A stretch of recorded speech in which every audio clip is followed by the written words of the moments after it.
A day in may kabaklaan as a content creator at the age of 22 virgin. Kaya mapapasabi ka na lang na Gora na tayo, yes!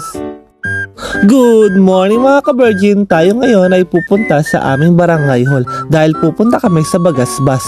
At sa part yang ito mga ka-virgin, andito na ang mga kasama kong barangay gagawad at si SK Chairman. At sa mga oras nga ito mga ka-virgin, sumakay na kami sa aming L300. Pupunta na kami sa Bagasbas dahil kikitain namin si Senator Amy Marcos at si Senator Win Gatchalian at ang kasama nilang tumatakbong pagkasenador si Sir Benhur Abalos.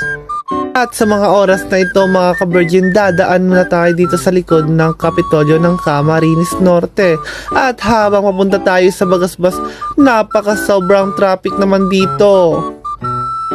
At bumaba na kami mga ka-virgin. Lalakad na kami papuntang airport. Habang naglalakad, syempre paganda-ganda muna tayo, person.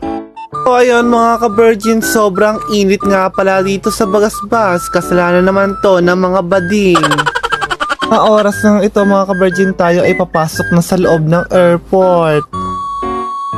Sa wakas mga ka-virgin, andito na tayo sa loob. May isang chopper nga pala dito. Sa wakas makikita ko na rin si Senator Amy Marcos. So ayun mga ka-virgin, syempre paganda-ganda muna. Andito na kami sa loob. Habang nakaupo kami, pumunta ako dito sa unahan dahil gusto kong makita ng personal si Senator Amy Marcos. So ayun mga ka-virgin, isang hi naman dyan mula daw sa kanya, Barangay Kagawad Edwin de Vera.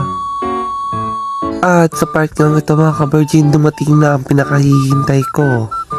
So ayun mga ka-virgin, dahil hindi ako makapantay dito sa gilid, pumunta ako sa unahan upang makita ko ng personal ang mga itsura nila. So ayun mga ka-virgin, nakita ko na rin sa personal ang mga mukha nila. Ang ganda pala ni Senator Amy Marcos.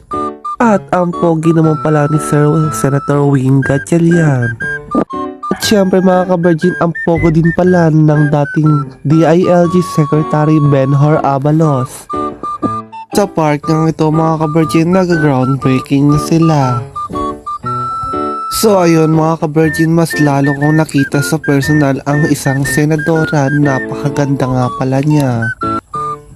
Sa park nga ito mga ka-virgin, nagpipicture taking na silang lahat. Kasama nga pala nila dito ang gobernador ng lalawigan ng Camarines Norte, Ricarte Dong Padilla.